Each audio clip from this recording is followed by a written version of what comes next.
안녕하세요. 인생에도 딩동댕이 있다. 딩고쌤입니다. 오늘도 지난 시간에 이어 문학작품 감상 방법에 대해 알아보고 노새 두 마리 소설 위기 부분부터 분석 들어가겠습니다. 문학작품 감상 방법에는 4가지가 있다고 했었어요. 작품 자체만 보고 감상하는 절대론, 문학은 현실의 반영이라는 입장의 반영론, 작가의 내면 세계에 집중하는 표현론, 독자에게 어떤 영향을 미쳤는지를 살펴보는 효용론. 오늘은 내재적 관점, 절대론의 관점에서 님의 침묵을 해석해 보도록 하겠습니다. 님은 같지만은 나는 님을 보내지 아니하였습니다. 지난 시간 님은 민족으로 부처로 해석될 수 있다고 했었습니다. 하지만 작가 한용운과 시대 상황이라는 배경 지식을 지우고 작품 자체로만 보면 님은 말 그대로 님입니다. 사랑하는 그 님이요. 절대론의 관점에서 님의 침묵은 역설적 표현을 통해 이별했지만 마음에선 떠나보내지 못하는 화자의 애절한 마음이 드러나는 연애시예요. 사실 시 자체로만 보면 그 어디에도 님을 조국이나 부처로 해석할 근거가 없습니다. 그냥 나를 떠난 그 님이에요. 수능에서 요구하는 것은 절대론의 관점에서 작품을 작품 자체로만 보고 해석할 수 있는 능력입니다. 시 안에서 근거를 찾고 시의 상황과 맥락만으로 추론하고 해석해 화자의 감정을 읽어내는 것이죠. 이 방법이 절대적으로 옳은 방법이라고 얘기하는 것은 아닙니다. 시험이라는 특수한 조건 하에서는 이렇게 낼 수밖에 없다는 거예요. 가령 님을 조국으로 해석해야만 풀 수 있는 문제가 있다고 해봅시다. 그런데 시에는 그 어떤 근거도 찾을 수 없죠. 그럼 어떤 학생만 이 문제를 맞힐 수 있는 거예요?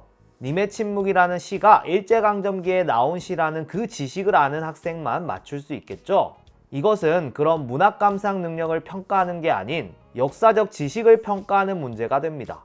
그래서 수능에서는 이렇게 내지 않는 거예요. 만약 낸다면 보기를 통해 그런 배경 지식을 제공하고 그것을 바탕으로 추론하고 해석해내는지를 묻습니다. 이 경우 지식을 묻는 게 아니고 추론 능력을 묻는 것이기에 국어 능력을 평가하는 데 부합합니다. 이러면 별 문제가 없어요. 이해됐나요? 그러니 여러분들이 해야 할 일은 뭐예요? 다양한 작품을 가지고 작품 자체만 보고 상황과 맥락을 파악하고 화자의 내면을 읽는 연습을 해야 합니다. 요소별로 분석해 그 의미를 파악하고 전체 의미를 도출하는 그런 분석 능력을 키워야 해요.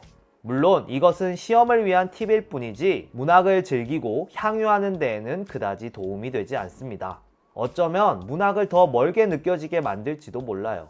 조각조각 쪼개놓고 난도질해 놓은 작품을 어떻게 사랑할 수 있겠어요? 불가능해요.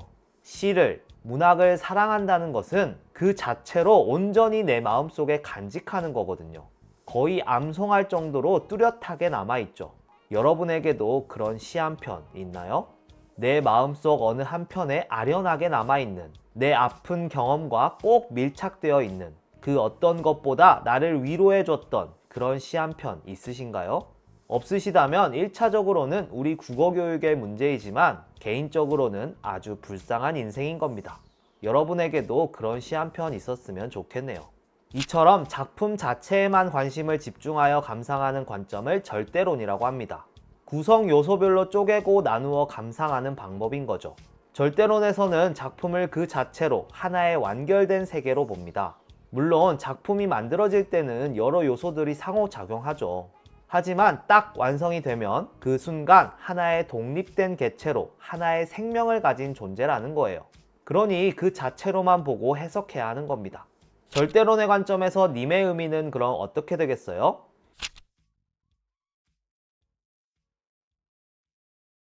님의 침묵에서 님은 말 그대로 님, 사랑하는 대상입니다.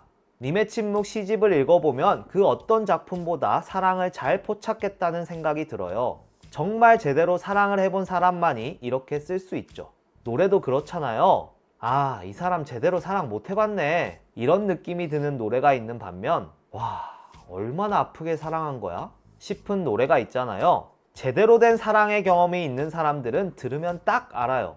이게 진짜인지 가짜인지. 한용운의 님의 침묵은 진짜라는 생각이 들어요. 네, 한용운에게는 여연화라는 님이 있었습니다. 동거를 하며 지극정성으로 한용운을 시봉했던 여인이죠. 님의 침묵 시집을 쓸 때 곁에 여연화가 있었는데 어쩌면 님의 침묵은 그녀와의 사랑의 결과물이 아닐까 싶어요. 누가 읽어도 이 시는 연애시인데 어째서 조국이나 부초로 읽으려 하는지 잘 모르겠어요. 그것이 민족의 큰 어른, 불교사적으로 선승이었던 한용운의 명예를 실추시키는 일이라고 생각해서일까요?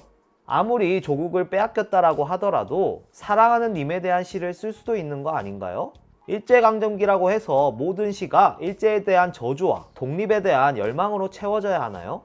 예술로서 시라는 문학을 그 자체로 향유하고 즐기는 것 또한 정말 중요하다는 생각이 듭니다. 그럼 노새 두 마리 위기 부분부터 보겠습니다. 내 노새, 내 노새. 아버지는 크게 소리 지르는 것도 아니고 그렇다고 입 안의 소리도 아닌 엉거주춤한 소리로 연방되면서 노새가 달려간 곳으로 뛰어갔다. 나도 얼른 아버지의 뒤를 따랐다. 노새는 10m쯤 앞에 뛰어가고 있었다.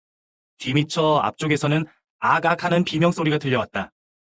어깨에 스케이트 주머니를 메고 오던 아이들 둘이 기겁을 해서 길 옆으로 비켜서고 뒤따라오던 여학생 한 명이 엄마 하면서 오던 길을 달려갔다.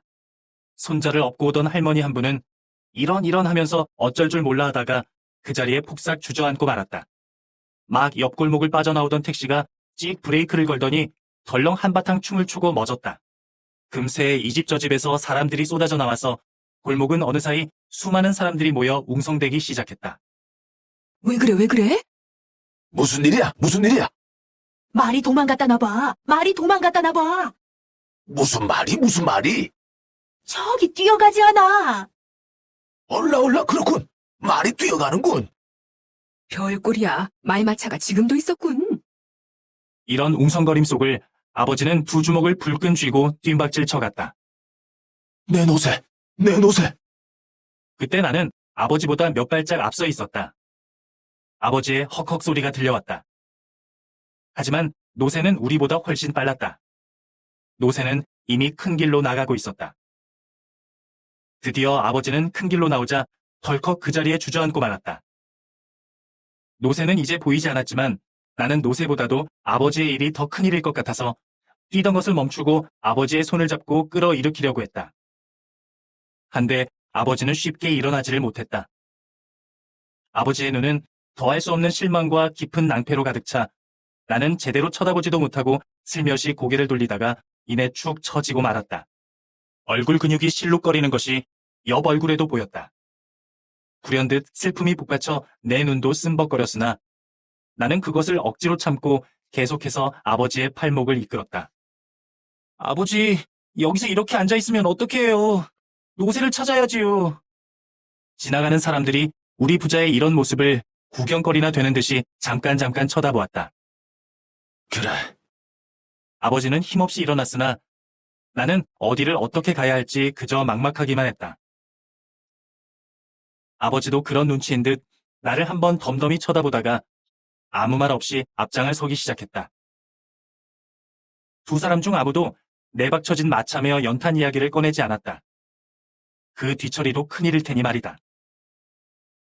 터덜터덜 걸어서 내 거리까지 온 우리는 정작 그때부터 막막함을 느꼈다. 동서남북 어느 쪽으로 가야 할 것인가. 아버지, 이렇게 하면 어때요? 둘이 같이 다닐 게 아니라 따로따로 헤어져서 찾아보도록 해요. 내가 이쪽 길로 갈 테니까 아버지는 저쪽 길로 가세요. 네? 아버지는 아무 말 없이 나와는 반대 방향으로 걸어갔다. 아버지와 헤어진 나는 사뭇 뛰었다. 사람들은 거리에 가득 넘쳐 있었다. 크고 작은 자동차는 꿍빵거리면서 싱싱 달려가고 달려오고 하였다. 5층 건물, 3층 건물이 질비한 거리는 언제나처럼 분주했다. 아무도 나를 붙잡고 왜 뛰느냐고, 노새를 찾아 나선 길이냐고 묻지 않았다. 아무도 내가 찾는 노새가 방금 저쪽으로 뛰어갔다고 걱정 말라고 일러주지 않았다. 나는 이 사람에게 툭 부딪히고 저 사람에게 탁 부딪히면서 사뭇 뛰었다. 그러나 뛰면서도 둘레둘레 사방을 쳐다보는 것을 잊지 않았다. 벌써 거리는 조금씩 어두워지고 있었다. 이미 앞니마에 헤드라이트를 켠 자동차도 있었다. 나는 그런 자동차들이 막 뛰어다니는 노새로 보였다. 파랑 노새, 빨강 노새, 까만 노새들이 마구 뛰어다니는 것이 아닌가. 바람같이 달리는 놈, 슬슬 가는 놈, 엉금엉금 기는 놈, 갑자기 멈추는 놈, 막 가다가 획 돌아서는 놈. 그것은 가지가지였다. 그런데도 그 중에 우리 노새는 없었다. 두 귀가 쫑긋하고 눈이 멀뚱멀뚱 크고 코가 예쁘고 알맞게 살이 찐 엉덩이에 까맣게 연탄가루가 묻어 반질반질하고 우리 사촌 이모 머리채처럼 꼬리를 길게 늘어뜨린 우리 노새는 안 보였다. 어디까지 왔는지도 몰랐다. 차츰 다리가 아프기 시작했다. 배도 고프기 시작했다. 그러고 보면 나는 오늘 점심도 설친 채였다. 아이들하고 한참 놀다가 집에서 점심을 몇 술 뜨는 둥 마는 둥 하다가 아버지의 일이 궁금하여 연탄 공장에 갔었는데 그때 마침 아버지가 짐을 싣고 나오는 것이었다. 그러나 나는 걸음을 멈출 수가 없었다. 노새를 찾아야 한다. 노새를 찾아야 한다는 마음이 내 걸음에 앞서 몇 번 고꾸라지기도 하였다. 덜어는 어떤 신사 아저씨의 옆구리에 넘어지듯 부닥치기도 하였는데 그러면 그 아저씨는 이 녀석아, 어쩌고 하면서 못마땅하게 쳐다보고 덜어는 어떤 아주머니의 치마꼬리를 밟기도 하였는데 그러면 그 아주머니는 얘가 왜 이래? 눈을 어디 두고 다녀? 하면서 호통을 치기도 하였다. 그럴 때마다 나는 미안해요. 우리 노새를 찾느라고 그래요. 하고 뇌까렸으나 그것이 입 밖으로 말이 되어 나오지는 않았다. 입안이 메말라서 도무지 말을 하고 싶지도 않았다. 언뜻 내가 왜 이렇게 쏘다니고 있을까? 노새가 어디로 간지도 모르고 왜 이렇게 방황해야만 하는가 하는 생각이 없지도 않았으나 그런 마음에 앞서 내 눈은 부산하게 거리의 구석구석을 살피고 있었다. 그러고 보면 나는 그동안 우리 노새와 깊이 정이 들어 있었는지도 몰랐다. 자다가도 바로 옆 마구간에서 노새가 투레질하는 소리, 발을 들었다 놓았다 하는 소리를 들으면 왠지 마음이 놓였고 길에서 놀다가도 저만치서 아버지에게 끌려오는 노새가 보이면 후딱 달려가 그 시커먼 엉덩이를 한번 두들겨주기도 했다. 그러면 저도 나를 알아보는지 그 큰 눈을 한번 크게 치떴다가 내리곤 했다. 아이들은 그런 나를 더욱 놀려댔다. 피리피리 노새 새끼. 그리고 나더러는 까마귀 새끼라고 말이다. 까마귀 새끼라는 것은 우리 아버지가 까맣게 연탄가루를 뒤집어 쓰고 다닌 데서 그 아들인 나를 가리키는 말이다. 사실 아버지는 노상 시커먼 몰골을 하고 다녔다. 옷은 물론 국방색 신발도 어느새 깜장 구두가 되어 있었다. 손, 얼굴 할 것 없이 온몸이 검정투성이었다. 어쩌다가 행하고 코를 풀면 콧물조차도 까맸다. 그런 가운데에서도 눈 하나만은 퀭하니 크게 빛났다. 아이들은 그런 아버지를 보고 까마귀라고 불러댔으나 차마 대놓고 그러지는 못하고 만만한 나만 보면 까마귀 새끼라고 놀려댔다. 하지만 저희네들 아버지는 별것이었던가. 영길이네 아버지는 조그마한 기계와 연탄불을 피워가지고 다니면서 뻥 소리와 함께 생쌀을 납작하게 눌러 튀겨내는 장사를 하고 있었고 종달이네 형님은 번데기 장수였다. 순철이네 아버지는 시장 경비원이었고 귀달래 아버지는 포장마차에서 장사를 하고 있었다. 그래서 우리는 영길이더러 뻥, 종다리더러는 뻔이라는 별명을 붙여주었으며 순철이, 귀다리도 모두 하나씩 별명을 가지고 있었다. 그러니까 내가 까마귀 새끼라는 별명을 가지고 있다는 것은 어떻게 보면 당연한 것이고 별로 억울할 것도 없었다.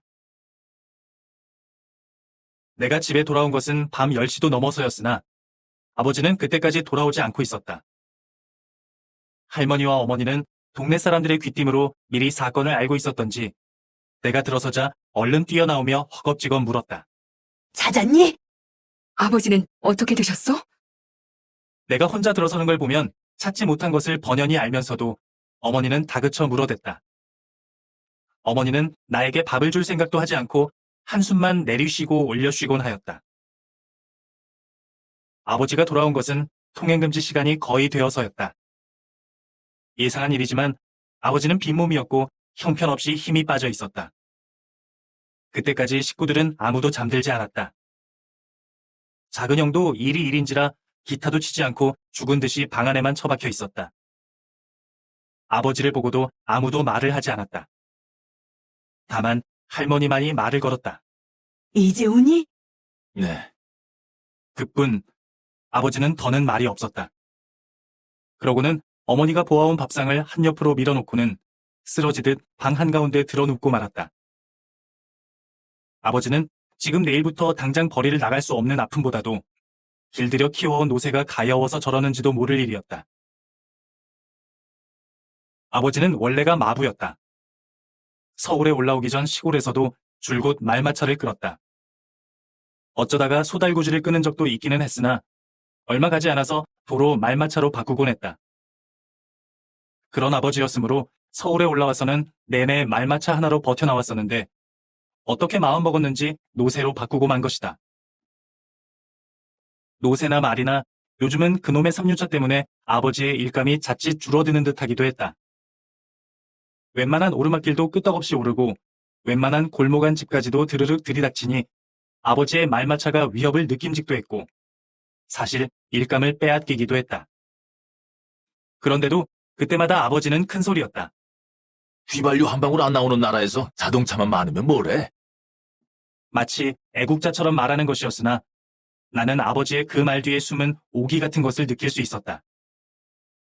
너무 고단해서였을까? 이날 밤 나는 앞뒤를 가릴 수 없을 만큼 깊이 잠에 빠졌던 것 같다. 골목에서 뛰쳐나온 노새는 큰 길로 나오자 잠시 망설이다가 곧 길 복판으로 뛰어들어갔다.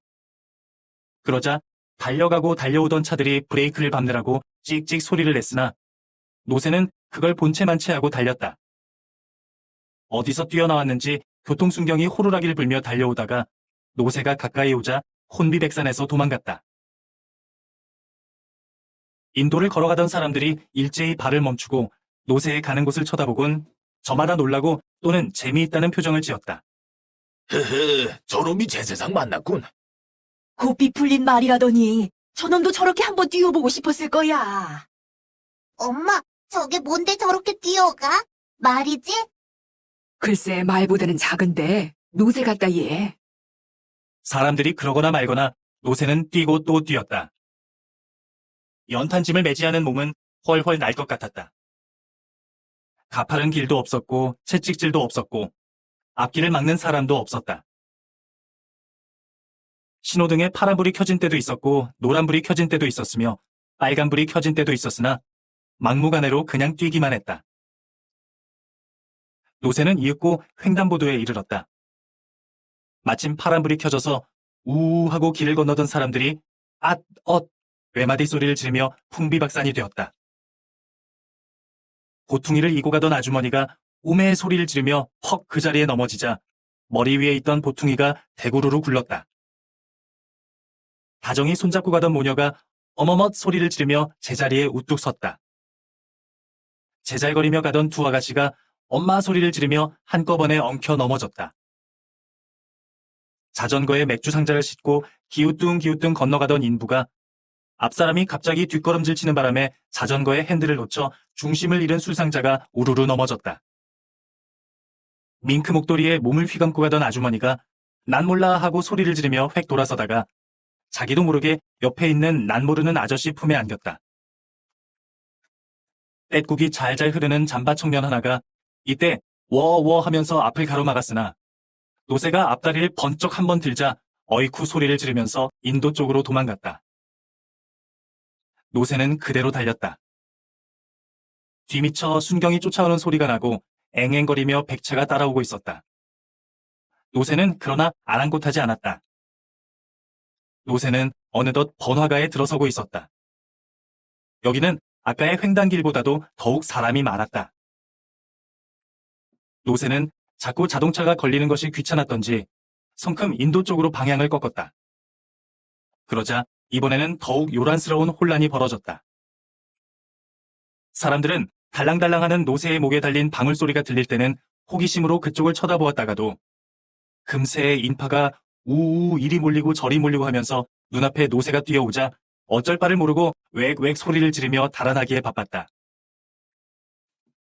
분홍색 하이힐 짝이 나뒹굴고 곱게 싼 상품 상자들이 이리저리 흩어졌다.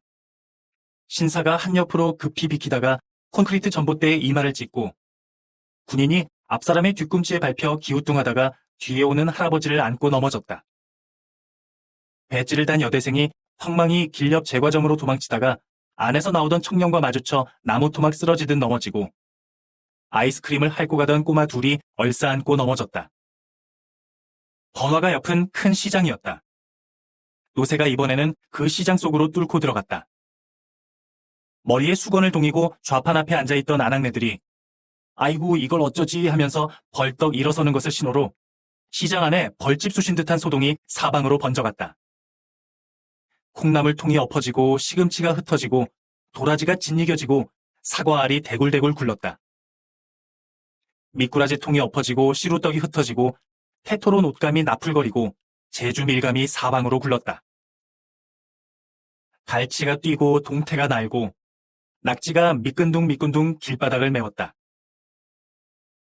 연락을 받고 달려왔는지 시장 경비원 두세 명이 이놈의 노새 하면서 앞뒤를 막았으나 워낙 젖먹던 힘까지 다 내서 길길이 뛰는 노새를 붙들지는 못하고 저 노새 잡아라 저 노새 하고 외치며 이리 뛰고 저리 뛰고 할 뿐이었다.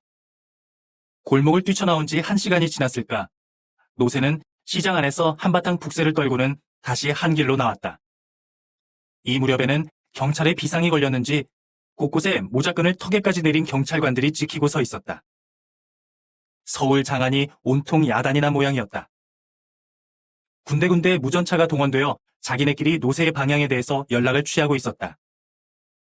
그러나 노새는 미리 그것을 알고라도 있는 듯 용케도 경비가 허술한 길만을 찾아 잘도 달려갔다. 모가지는 물론 갈기며 어깨 쭉지 그리고 등허리에 땀이 비오듯 해서 내 다리에 물이 주르르 흐르고 있었다. 검은 물이. 노새는 벌써 한강 다리를 건너고 있었다. 노새는 얼핏 좌우로 한강물을 훑어보더니 여전히 뛰어가면서도 길게 심호흡을 하였다. 다리를 건너고 얼마를 가자 길이 넓어지고 앞이 툭 트였다. 고속도로였다. 노새는 돈도 안 내고 톨게이트를 빠져나가더니 그때부터는 다소 속도를 늦추었다. 그러나 절대로 뛰는 일을 멈추지는 않았다. 여느 날보다 다소 늦게 일어난 나는 간밤의 꿈으로 하여 어쩐지 마음이 헛헛했다. 꿈 그대로라면 우리는 다시는 그 노새를 찾지 못할 것이 아닌가. 꿈대로라면 우리 노새는 고속도로를 따라 멀리 달아나서 우리가 도저히 찾을 수 없는 곳, 상상도 할 수 없는 곳에 가서 있는 것이 아닐까. 우리를 버리고 간 노새. 그는 매일매일 그 무거운, 그 시커먼 연탄을 끄는 일이 지겹고 지겨워서 다시는 돌아오지 못할 자기의 보금자리를 찾아 영 떠나가 버렸는가. 아버지와 내가 집을 나선 것은 사람들이 아직 출근하기도 전인 이른 새벽이었다. 큰 길로 나오자 두 사람은 막상 어느 쪽부터 뒤져야 할지 막연하기만 했다. 둘 중 아무도 말을 꺼내지는 않았으나 부자는 잠깐 주춤하다가 동네와는 딴 방향으로 걷기 시작했다. 새벽이라 그런지 사람은 그리 많지 않은데 날씨가 몹시도 찼다. 길은 단단히 얼어붙고 바람은 매웠다. 귀가 따갑게 아려오는 듯하자 아랫도리로 냉기가 찰싹찰싹 달라붙었다. 아버지, 시장으로 가봐요. 나는 언뜻 간밤의 꿈이 생각났다. 시장은 왜? 혹시 알아요? 노새가 뛰어가다가 시장기가 들어 시장 쪽으로 갔는지. 나는 말해놓고도 좀 우스웠지만 아버지도 별 싱거운 녀석 다 보겠다는 듯이 시큰둥한 태도였다. 아버지는 키가 컸다. 그래서 그런지 급히 서둘지도 않고 보통 걸음으로 걷는데도 나는 종종 걸음을 쳐야 따라갈 수 있었다. 나는 할 수 없이 한 손을 내밀어 아버지의 손을 잡았다. 아버지의 손은 크고 투박하고 나무 토막처럼 단단했다. 끌려가듯 따라가면서도 나는 좀 우스웠다. 이날까지는 이런 일을 생각할 수도 없었다. 아버지와 손을 잡고 길을 걷는다는 것은 꿈에도 상상할 수 없는 일이었다. 그렇게 지내왔는데 오늘 나는 아주 자연스럽게 아버지와 손을 맞잡고 길을 걷고 있다. 좀 우쭐한 생각이 들었다. 하지만 아무도 그런 우리를 부러운 눈초리로 쳐다보지는 않았다. 아버지와 나는 한도 끝도 없이 걸었다. 어느새 거리는 점심때쯤 되었고 눈발이 비치기 시작했다. 어느 곳을 가나 거리는 사람으로 붐벼 있었고 그 많은 사람들은 우리 부자더러 어디를 그리 바삐 가느냐고 노새를 찾아다니느냐고 묻지 않았고 아버지와 나는 아무에게도 노새를 보지 못했느냐고 묻지 않았다. 다리는 쇠사슬을 단 것처럼 무겁고 배가 고프고 쓰렸다. 나는 그런 우리가 옛날 얘기에 나오는 길 잃은 나그네 같다고 생각했다. 길은 멀고 해는 저물었는데 쉬어갈 곳이라고는 없는 그런 처지 같았다. 아무리 가도 인간은 나타나지 않고 멀리서 깜박깜박 비치는 불빛도 없었다. 보이느니 거친 산과 들뿐, 사람이나 노새는 보이지 않았다. 42쪽 네 번째 줄부터입니다. 언덕을 무리하게 올라가려다 넘어진 노새가 끈이 풀리자 냅다 도망간 상황입니다. 나와 아버지는 노새를 잡으러 따라 달려가죠. 42쪽 11번째 줄부터는 노새가 이리저리 휘젓고 다니면서 난리를 치자 사람들이 수군수군 대는 장면입니다. 누구 하나 나서서 도와주려고 하진 않고 별꼴이라며 놀라기만 하고 있네요. 왼쪽 날개입니다. 노새가 도망치는 모습을 본 사람들의 반응은 어떠한가? 어땠죠? 네, 남의 일이라는 듯이 그저 바라보기만 하고 웅성거리기만 해요. 43쪽 첫 번째 줄입니다. 노새를 쫓다가 아버지는 털썩 주저앉습니다. 허탈함과 절망감 때문이겠죠? 자포자기한 듯 보입니다. 그러자 나는 노새를 잡으러 가자고 아버지를 재촉합니다. 그런 부자의 모습을 사람들은 잠깐 쳐다보고 그냥 무심하게 지나칩니다. 아버지를 보는 나의 심정은 어떠할까? 안타깝고 안쓰럽게 느껴졌겠죠? 누구보다 옆에서 지켜봤잖아요. 얼마나 노새를 아끼고 소중하게 여겼는지 배반감도 들었겠어요. 그런 아버지의 허탈한 표정, 자포자기한 모습을 보면서 많이 안쓰러웠을 거예요. 44쪽 첫 번째 줄입니다. 도로의 자동차들이 나의 눈에 노새로 보인대요. 파랑 노새, 빨강 노새, 까만 노새들이 마구 뛰어다니는 것처럼. 왜 그렇게 보였을까요? 그렇죠. 노새를 찾아야 한다는 다급한 마음, 절박한 마음 때문이겠죠. 머릿속에 노새로 가득 차 있는 상태니 그렇게 보일만도 해요. 46쪽 여섯 번째 줄입니다. 이 부분에는 그동안 노새와 친해지면서 깊은 정이 들었다는 이야기가 나옵니다. 자다가도 노새의 소리가 들리면 왠지 마음이 놓였고, 놀다가도 저만치서 노새가 보이면 후딱 달려가 엉덩이를 두들겨 주기도 했대요. 반가움의 표시죠? 친구들도 맨날 노새와 붙어 다니니까 노새 새끼, 까마귀 새끼라고 놀립니다. 노새와 함께 연탄가루를 뒤집어 쓴 모습을 보며 그렇게 부르는 거죠. 나에게 노새는 어떤 의미일까? 단순히 생계 유지를 위한 수단이 아니죠. 식구처럼 친근하게 정이 든 존재가 되어버렸습니다. 멀리서도 보이면 반가울 정도로 애착을 가지고 있죠. 47쪽 17번째 줄입니다. 아버지는 원래 마부였어요. 서울 올라와서 내내 말마차 하나로 버텨왔었는데 3륜차가 나오면서 위협을 느낍니다. 그렇지만 3륜차로 바꾸지 않고 끝까지 말마차를 고집합니다. 새로운 변화에 적응하지 못하고 그냥 늘 해왔던 방식을 고수해요. 그러면서 괜히 자존심을 부리죠. 휘발유 한 방울 안 나오는 나라에서 자동차만 많으면 뭐래? 큰 소리 치면서 말이죠. 아버지는 왜 3륜차가 아닌 말이나 노새를 끌었을까? 경제적인 여유가 없기도 했겠지만 기존에 해왔던 방식 그대로 이어나가는 게 편하고 익숙했기 때문이겠죠. 새로운 기술을 배우고 적용하는 데 두려움이 있었을지도 모르겠어요. 나이가 든다는 건 그런 거예요. 늘 하던 대로, 배웠던 대로 하는 게 편하지 뭔가 새로 배워야 한다고 하면 겁부터 나요. 새로운 변화가 설레고 즐거운 게 아니고 두렵고 무섭게 느껴져요. 아버지도 아마 그랬을 것 같네요. 47쪽 26번째 줄입니다. 노새를 뒤쫓다가 결국 잡지 못하고 집으로 돌아옵니다. 이날 밤 나는 앞뒤를 가릴 수 없을 만큼 깊이 잠에 빠진대요. 이제 앞으로 꿈 이야기가 나올 텐데 그걸 미리 알려주는 의도적 장치예요. 꿈에서 노새가 이리저리 도망 다니는데요. 이동 경로 먼저 정리해 놓고 갑시다. 골목부터 고속도로까지 무지막지하게 뛰어다닙니다.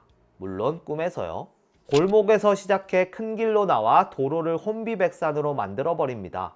본문에 이동 경로 체크해 둡시다.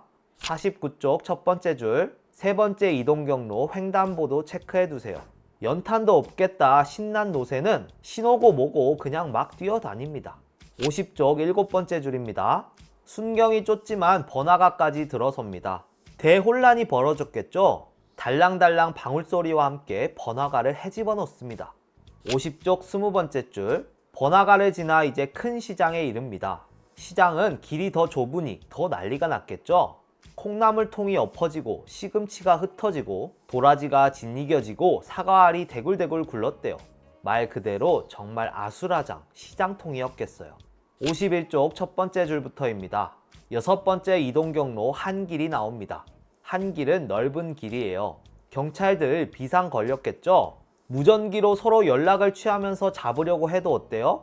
용케도 허술한 길만 찾아 잘도 달렸대요. 그러다가 이제 한강다리에 이릅니다. 51쪽 여덟 번째 줄부터입니다. 여기서 잠시 심호흡을 하면서 쉬어갑니다. 근데 이제 고속도로예요. 돈도 안 내고 톨게이트를 빠져나가더니 이제는 멈추지 않고 계속해서 뛰어갑니다. 여기까지가 꿈이에요. 이동 경로 잘 정리했나요?